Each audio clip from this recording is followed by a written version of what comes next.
Hello, everyone. Also, a warm welcome from my side. It looks like I'm in Austria with my background, but I'm actually here in Sydney, and we're located in Mossman. You have my email address right there. In case the Q&A at the end doesn't answer all your questions, I'm happy to answer them in more detail at the end. And also, I wanted to give you a couple of links. The first one, austria.info, is our B2C website where you can find itineraries and general information. And then the second one, b2b.austria.info, is our trade portal for all of you, where you can find more in-depth information for all travel agents. So let's start. It's great to hear that some of you have already been in Austria. I hope I can tell you something new today as well. The title of the presentation is How to Combine the Must Visits with Some Hidden Gems Along the Way. Usually, or not usually, but often when people come to Austria, they do the main route from Vienna to Salzburg to Innsbruck, and then continue on their travel. What I want to show you today along the way are a couple of more spots in between. We will go from Vienna over the Semmering Pass to Graz. We continue on further west to the Salzburger Land region of Zell am See, further into the Alps of Kitzbühel, Innsbruck, and at the end, the Arlberg region. So, without further ado, we of course have to start in Vienna. There's no way around this. Vienna recently got awarded as the greenest metropolis in the world. So it's Austria's green capital. There we go. The highlights of the green capital in Vienna is that you probably have seen all those beautiful parks, but actually half of the city is green area. So there's lots of space that will probably be useful in the next couple of months, years as well. Vienna is home to some of the most amazing parks. One you can see here is the Belvedere Palace Garden, which is one of my favorites. There's of course the Schönbrunn Palace Garden, and another favorite of mine is the Augarten in the city center. Another fact not many of you might know is that Vienna is the only capital city that grows enough wine within its city boundaries that it's worth mentioning. About 700 hectares of Viennese vineyards are in the outer districts of the city, with about 190 vintners having their vineyards there. The wine growing has been a very long tradition in Vienna. It's about 80% is white wine, and the gemischter Satz is the specialty. Another thing that just recently has been announced is that the Viennese wine tavern culture, the Heurige, have been announced to be an UNESCO World Heritage. All those vineyards, they are in the outer skirts, as I mentioned, also called the Vienna Woods. You might have not heard about this. Locals also call it the Wiener Wald. There are it's a big recreational area with lots of hikes. So whenever people feel like they have to get a bit out of the city, do half a day or a day, it's so easy from Vienna to get out into the green area. The best time to explore those Vienna woods is actually in autumn, during the Vienna wine hiking days. It's a 3-day event with three different routes through the vineyards with local tastings, and just great to enjoy the Viennese wine. From Vienna, we continue further south to over the Semmering Pass. Usually people go west straight to Salzburg, but today we go south over the Semmering Pass onto towards Graz. The Semmering Pass, here you can see a photo, was in 1998 was announced to be the first railway that's been declared a UNESCO World Heritage. It's just the beautiful and most scenic train ride or one of the most scenic train rides you can get in Austria. Continue on to Graz, which is approximately 2 hours 35 minutes south of Vienna. It's Austria's largest city, but often it's not very well known to tourists, probably because of its location, but it is definitely worth visiting. Because of its location, the climate is a bit different. It's more Mediterranean, which can also be felt in the laid-back lifestyle of the locals. When you get to Graz, the best way to explore it is start at the top, at the Schlossberg, up at the Schlossberg, up there. From there you have an amazing view over the whole roofscape, the red roofscape of Graz. From there you can continue on to the clock tower, which is Graz's most striking landmark. There is a great restaurant behind it. It's called Ayola Upstairs. Amazing for breakfast. Then down from the Schlossberg you can go to the Styrian Armory, which is the world's largest historical armory with about or over 32,000 objects within the museum. And then you can continue to the Kunsthaus, which is the Museum of Modern Art in Graz. You can see it here in this bit weird looking shape. Locals also call it the friendly alien. This shape is because Graz was in need for a contemporary art exhibition center, which was need to be suitable for a European culture capital, which Graz was in 2003. My favorite part about Graz is definitely the food. It's also called Austria's capital of culinary delights. This is because it's surrounded by lush farmland and again, beautiful wine country. All those produce and products from the surrounding country, they provide all the restaurants and the farmers markets in the city. So the best way to explore all the food is actually at the farmers markets. I recommend 2 markets. The first one is the Kaiser Franz Josef Markt in front of the Opera House. It's a Graz institution. You can't go to Graz and not go there. You can just taste your way through all the amazing food that's there. I definitely recommend to try Styrian fried chicken. It's very special, nothing like a fried chicken you can get here. The pumpkin seed oil and the runner bean salad. Another market is the Landplatz market, which is in the hipper districts of the city, but you can get the same great products and produce. If your clients have a little bit more time to spend in Graz, maybe a day, it's important to also visit the wine country that's just outside of Graz and visit one of the Buschenschanks, the wine taverns that are just lovely, where you can try the vineyards wine and their products, honey, bread, all of those things.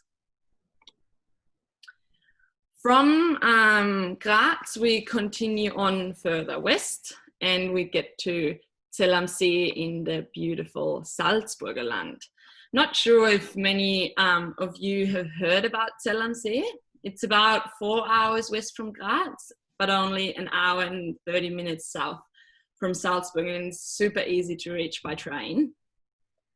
As you can see here on this photo, Zell am See has really a little bit of everything. It has a nice town center with an old historic center, great for shopping and for visiting museums. It has the lake for boat rides, swims, stand-up paddles, and then it has the Alps and a glacier, which is just about maybe 20 minutes or 15 minutes from Zell am See in Kaprun. It's called the Kitzsteinhorn.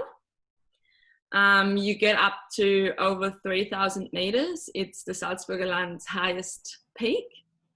And there you can even go tobogganing in summer, which is just a really fun experience when you at the lake in the morning go for a swim, and in the afternoon you go up to 3,000 meters and you need all your ski gear and your ski clothes, and you go tobogganing.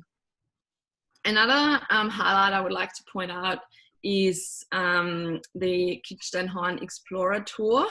It's a guided alpine tour with a local park ranger, and you start at the bottom of the mountain and then you go up 4 different climate zones and end up at the viewing platform you can see in the left corner, and have an amazing view over the Alps.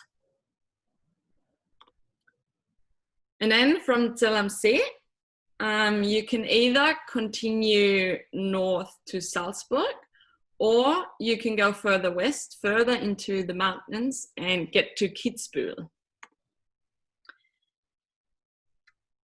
Some of you might have heard about Kitzbühel as a well-known winter destination. It's home to the legendary Hahnenkamm mountain bike, where every year, end of January, probably the most iconic skiing race takes place. But in late spring, summer and early fall, you can walk up this iconic Hahnenkamm, and in the top where usually the skiers start their race, there's even a little museum where you can find out more about the history of the whole ski race. But that's not the only hiking trail you can do in the Kitzbühel area. There are more than 1,000 kilometers of marked hiking trails. So there's really something for everyone, for beginners, all the way to multi-day hikes with overnight stays at huts. The town center of Kitzbühel is characterized by its multicolored houses, and it's easily done by foot, exploring the center, and you can wander through their old historic farmhouses, the churches, and also some of the museums that show the history of this. Actually used to be a small farming village, and now it's erased it became one of those glittery winter destinations, but in summer it's just as cozy as it used to be back in the days. And then another exciting thing about Kitzbühel is the dining scene. There are lots of gourmet restaurants and mountain huts, so it's a perfect place for all the foodie clients. I forgot to mention, but here you can find the links, because we will send out this presentation as a follow-up. And if you want to find out more about these different destinations, here are the links you get all the information from. From Kitzbühel, we continue on further west to Innsbruck. Most of you probably know Innsbruck, also called the capital of the Alps. Alps. It's about an hour, 30 minutes from Kitzbühel and an hour 45 from Salzburg. So Innsbruck is, I think, very interesting because it's the perfect mixture of past and future. So as you can see here on that image, that's the Golden Roof, the landmark of Innsbruck. This dates back to when Innsbruck was the capital of the Habsburg Empire. And there are lots of other sites that date back to this time, for example, the Imperial Palace, the Imperial Church. But then on the other hand, there is a really modern architecture between all those imperial buildings. So Zaha Hadid, for example, designed the Bergisel ski jump, and she also designed the station, or the stations of the Hungerburgbahn, which is the Hungerburg funicular that takes you up to the Nordkette, the mountain in the back here, which is also Innsbruck's backyard. Great for skiing in winter and hiking in summer.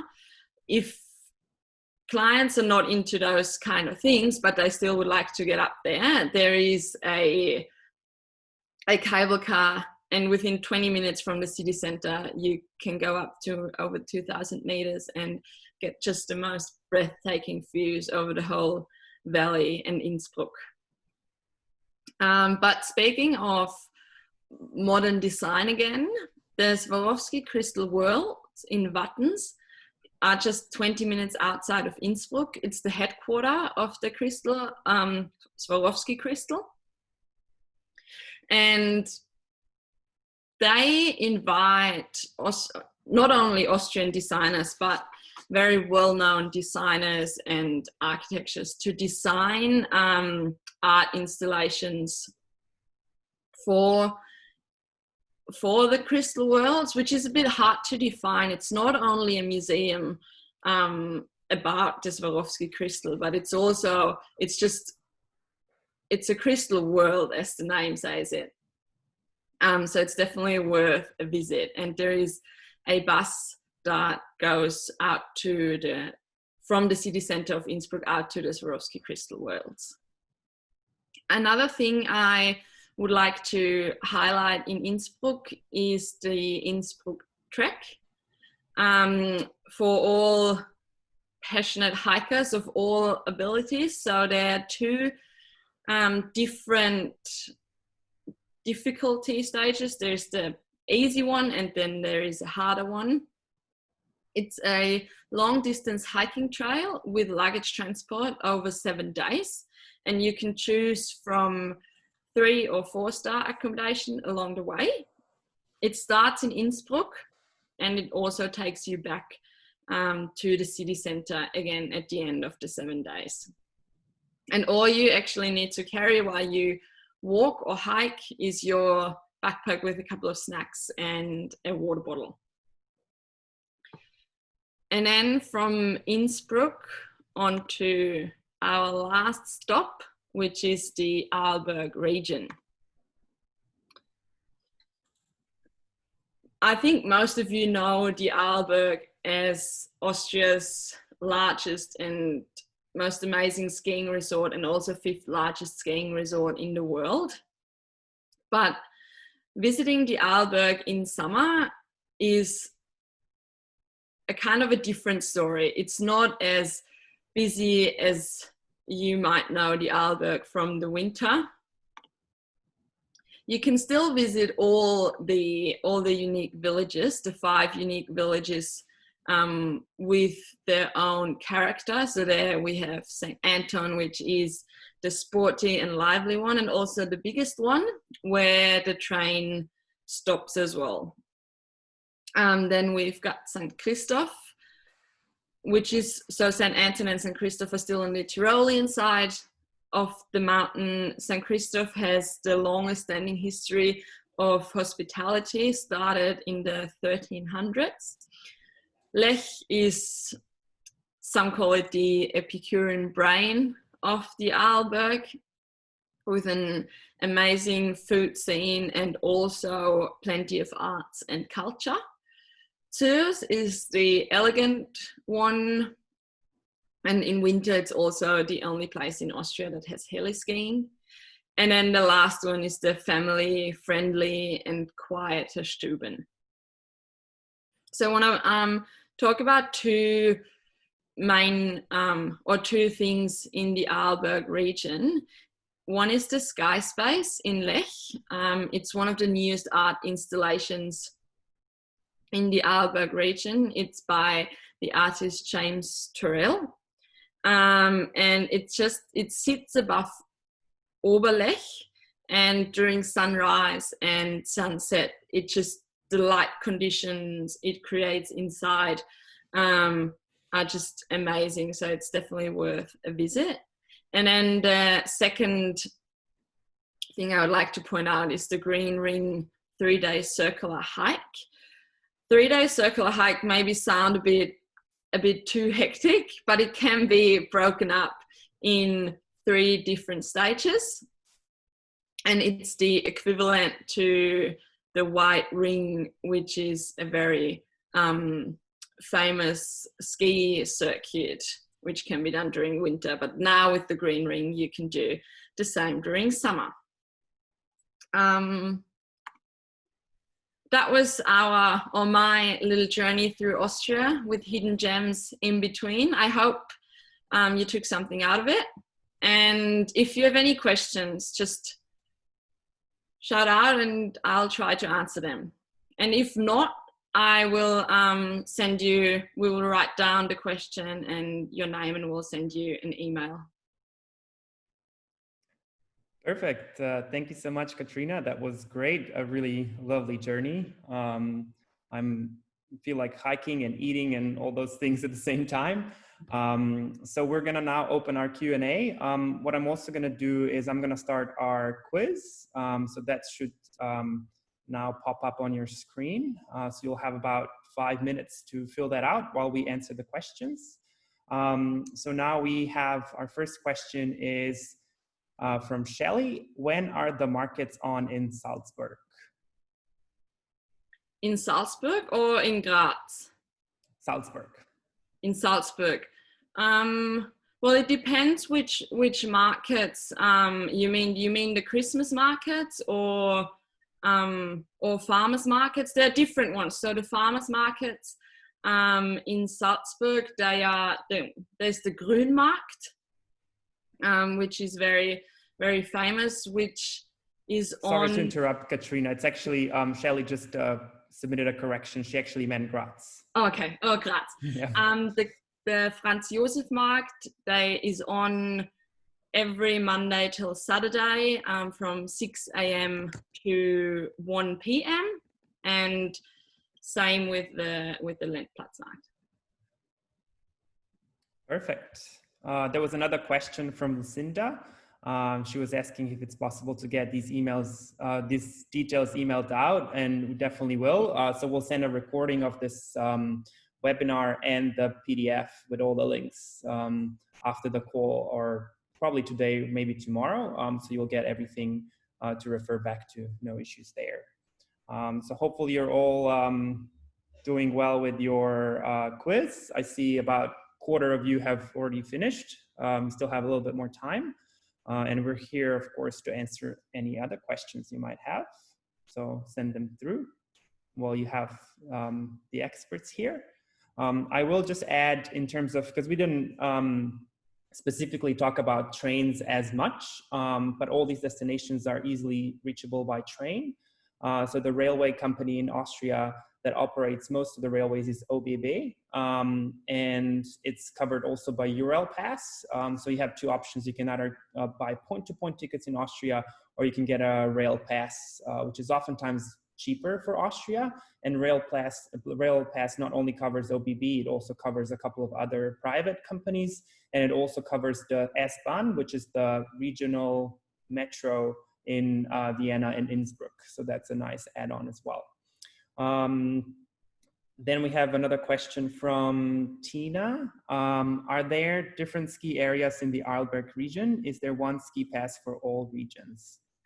Good question. It is all interconnected with one ski pass. So to visit all the 5 different villages, you only need one ski pass. And for example, you can, if you stay in St. Anton, you can ski over to Lech or to Ostruben or St. Christoph and then back again as well. Perfect. That's it. And then Tara is asking, would you recommend booking train seats in advance? Perhaps I can start answering that, and Katrina, maybe you can add to it as well. Seat reservations in Austria are not compulsory, so you don't have to reserve a seat if you want to ride on the trains. As most travelers from Australia and New Zealand will be on the first class pass, I don't think you need to reserve seats for first class. It's usually not busy at all. Second class mostly during peak hours, but we highly recommend getting a first class pass, and then you don't have to worry about seat reservations whatsoever and just hop on a train whenever, wherever you want. Katrina, did you have anything to add to that as well from your personal experience? No, that's perfectly fine answered. Yeah. Okay, perfect. Then we have another question. Is Klagenfurt good to see as well? Yes, definitely. Klagenfurt is in the south, in the most southern province of Austria.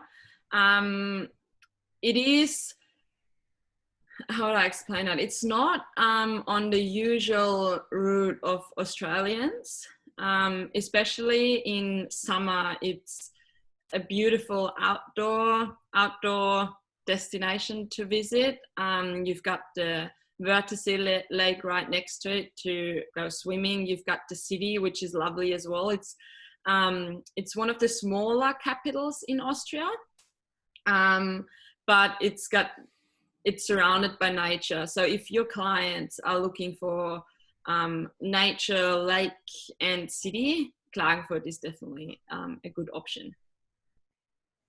Perfect, thank you. So just before there's a couple more questions which we'll answer, of course. I will close the quiz now. So if you haven't answered it, but I see most of you have, so that's great. There's a question from Christy. Which ski area would you recommend for first timers, Arlberg or Kitzbühel? For first timers, I would probably say the Arlberg because there's a bit more variety. So for example, if you stay in, let's say in Stuben, which is very family friendly, lots of ski in, ski out, there you will find lots of blue slopes, and the Arlberg is also very well known for its ski schools. So I would say the Arlberg is better for first timers. Perfect. One more question from Helen. How many days would you recommend for each town? I would say at least, so for Graz and Innsbruck, I would say at least 2 days, Vienna 3, and then Zell am See and Kitzbühel and Arlberg, I would say also at least 2 days to explore the whole region. It depends. You could probably work around it. If your clients would like to go hiking, you could only send them to one outdoor destination and spend a longer time there, which I would recommend. Choose one of them, but then spend at least 2 days in each city. Okay, perfect. Question from Tina. Which town in Austria would you recommend for Christmas markets? Ooh. So I'm personally from Salzburg. I love the Salzburg Christmas markets, but Innsbruck and Vienna are just lovely as well. It just depends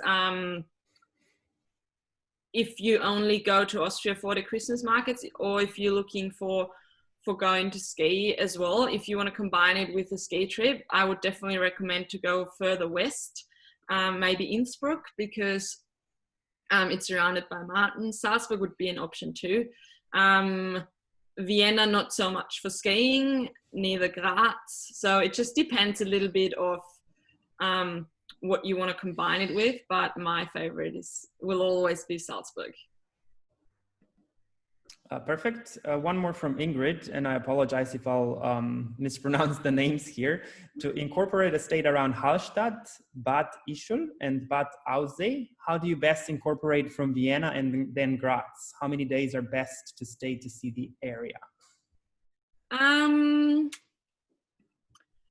So I would recommend to also see Hallstatt. I would probably start in Vienna. And then maybe go from Vienna to Bad Ischl, which you can also reach by train, and stay there for, I would say, if you want to visit Hallstatt and Bad Aussee and Bad Ischl, I would say 2 days at least, and then go on to Graz for another 2 days and stay 3 days in Vienna. So it's pretty much a week trip in Austria. Perfect. I think we're pretty much done. I don't see any more questions that have popped up.